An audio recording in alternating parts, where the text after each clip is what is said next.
Alright, today we're going to be installing this 10-inch sub and amp in this Ford Fiesta 2007. All we have here to do it is the sub, amp, this wiring kit that we just got at Walmart for 25 bucks. And we also got this fuse box connector that allows us to wire it into the fuse box and use it so that when the car is on, it turns the system on, and then it'll turn off with the car. And we also got these inline wire splicers. They connect into the speaker wires, and that's going to give us the signal for the amp to use. This is the power wire. It even comes with inline fuse here for if there's a short anywhere, and then it comes with the speaker wire that we're going to connect to the stereo, and ground wire. That's a lot more ground wire that we need, and then the control wire to put into the fuse box. First thing you need to do is hook up the power directly to the battery. So we're just going to be taking this bolt off and attaching it under that, and then wiring it back to the back of the car where the sub is going to be. So for today's project, we're going to try to be as non-intrusive onto the stock car as we can. We're not going to be drilling through to take the wire back. So we're just going to try to get it through this door here. You can see light through there. So that's the plan right now, just to wire it through the side of the door. So we just took this bolt off the positive side of the battery, and now we're going to be attaching the wire to it. And then we're just going to be putting the bolt back on and screwing it back on. This is the easiest way that I found to attach the positive wire to the battery. So it's really important not to let this side of the battery, this side of the wire between the battery and the fuse get damaged, because if it gets damaged on that side, there's no fuse protecting it from just shorting the battery out. So you just want to make sure this length of wire here is well protected from getting any damage. And then after that, it's not so important, as the fuse here will just go off if it gets shorted. All right, so next you're just gonna wire it. Depends on the car, but through this one, we're just wiring it through the frame here into the inside of the driver's door, and where we're gonna figure out how to put it into the side of the car so we can wire it to the back. I recommend wiring it before you connect to the battery, but since we already connected to the battery, we just tape the end, so there's no way that it can short out while we're doing the wiring here. After we wire it through the side of the body, we then decided to take this plastic cap thing out and use that as an entry point into the inside of the car. We can take our positive wire and just wire it down, and then bring it inside of the car underneath the steering wheel. Alright, so when you're taking the trim pieces off, we took off this upper piece that just goes along the top here, and we found this hole here, which we're going to aim for. There we go. So now we have the wire in the inside of the car. We can wire it through the trim pieces and just bring the wire until it's taut in the front. We don't need any in the engine bay. So now we have the wire attached to the battery. Come over into the body panel here, down the side of the car, into this port, and then out this other hole inside the car, and it's going to go underneath the trim all the way to the back. And there we go, it's perfectly hidden behind the trim pieces. Then you can just push the wire underneath the trim pieces along the driver's side door and then the driver's side passenger back door, and it should just feed under there nicely out of sight. And you just do that all the way back. Gonna do it back here too. Make sure you go on the left side of the seatbelt there, and it'll go all the way under the trim and feed it right into the back trunk. All right, now we have the wire all the way from the battery. The only place that's visible is just a small section there, but it nicely matches the car. Underneath the side trim, and then all the way into the trunk, right long enough for the amp. So if you don't have this kit here from Walmart, the length of the power wire for this car is perfect. This wire was 13.5 feet, and it perfectly gets right back to our amp here. The ground wire is also 13.5 feet. I guess they expect you to also wire it from the front, but we're just going to be grounding it back here, as it doesn't matter where you ground it, it just needs to be grounded to the car. And then we're going to be wiring the speaker wire to the front. All right, so I mentioned this earlier, but this is the part that goes into the fuse box and just allows the amp to be turned on and off with the car. It plugs into the one port, and then it allows you to have two ports. The first port here in the side of it is just the regular circuit that was already in the fuse box in that spot. And then the second spot for a fuse here actually controls this wire, which is going to control our amp. It's pretty handy to just be able to add it to a circuit. So today we're just going to be adding it to the same circuit as the radio so that this turns on and off when the radio's on and off, just to make sure that it's always off when the car's off so it doesn't drain the battery. The first one obviously is the positive from the battery that we just wired back. The second one is the ground, which we're just going to be grounding back here in the trunk. And then the third is called system control, and that is what's going to come from the fuse box to control the amp.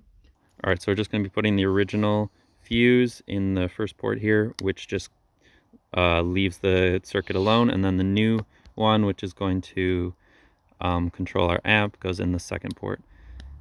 So it's nice in this car that the fuse box is on the same side as we run the power back, because you want to keep your power separate from your audio signal. If the control and the audio signal is on the same side, that's not a big deal, but you definitely want to keep your power from the battery on a separate side from your audio signal. All right, so we have the fuse splitter here. We're just going to connect the control wire into here. I'm just going to use some electrical tape to attach that and then run it back under the trim, also the same as we did with the power wire from the battery there. Here's our fuse box. We're just going to be connecting our splitter into port 31 here. We determined that to be the one that controls the radio just by looking up the schematics online.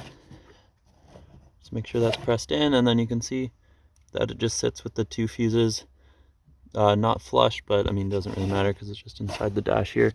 Since this is not actually a power wire, it just tells the amp when to be on and off. It's a lot smaller, so it's a lot easier to fit underneath the trim here.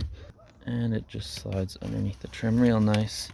All right, so now we have the control wire from the fuse box, the power wire from the battery, and there's just one more wire to bring from the front from the radio deck, which is going to be the speaker wire, and it's just going to be wired on the other side of the car to make sure that there's no interference from the power wire with the audio signal. Next thing we're going to do is take the radio apart so we can wire into the back of it. How you do it in this car is you take this little container thing off, and then you just pop it off from the back with your hand, and it comes apart. Once you do that, the front trim piece comes off, and you can just sit that kind of to the side. So there is 4 screws that you have to undo here, there, and then on the bottom, but it's pretty simple to take off. Once you have the main deck out, you can look up online what wires control which speakers. We're just going to be wiring into the left-hand driver's side speaker for now, just because we want one channel. But if you do want 2 channels to your amp, you can wire into the left-hand speaker and the right-hand speaker, whichever ones those are. So if you have an aftermarket deck, it's a lot easier because it will just have input that you can plug just the straight speaker wire into. But since we're splicing it with these little things that we got into the speaker wire, we need to cut that head off and just strip it. Get these self-stripping tap connectors. They don't interrupt the original wire. They just have this little metal piece that pinches down and connects into the wire. You can see it goes straight through there. Just search up your car year and model, and it should have a wiring diagram with the different color wires. We determined as these 2 here, white, black, and gray, black, are the left-hand speaker wires. So we're just going to be tapping into those. All right, so you take your little splicer thing, you put it around the original speaker wire, and then we're just going to add our new speaker wire into the other hole on it, and it just allows you to tap into it. All right, so we have the little splicer on the speaker wire and with the wire that we're going to put to the back of the car, and then you just take pliers, or in this case we're using our wire strippers, and you just crimp down on the little metal thing, and it just bites into the wire, causing the connection to go across between the two. And once it's spliced in, then you can just put these little plastic caps over the connection. This kit came with 2 speaker wires for left and right, but as I said before, we're just going to be using the one side here. We're connected into the left speaker, and then it's just mono, since it's a one sub, it's just mono signal. But we're just going to leave the other one here in case we ever do decide to splice into the other speaker, and it's not going to affect anything. And then you can just put your stereo back into place. Since this kit came with so much of the ground wire that we don't need, we're just going to be using some of that for the wire from the speaker to the amplifier. So we have the power, ground, system control, and then the wires out for the speaker, and on the other side it's the input from the radio.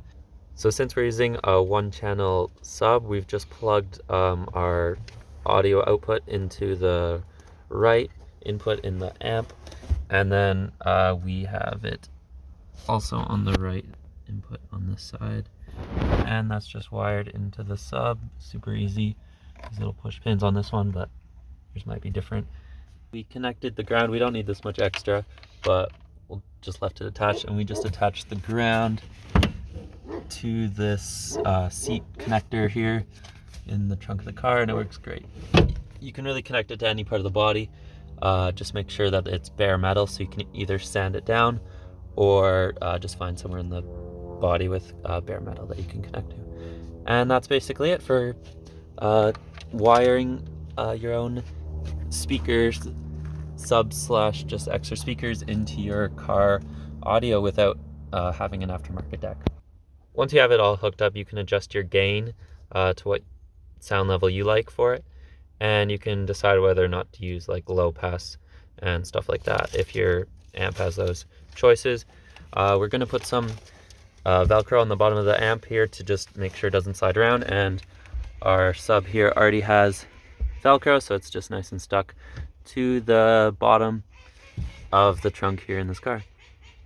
Kitty's very excited about the sub, but she's not supposed to be in there. Get out the car.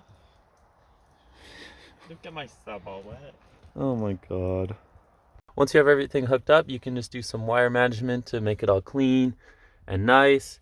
As I said before, we Velcroed these down to keep them in place. And after that, you can just play audio on your car stereo, and this will play alongside the system that's already in the car.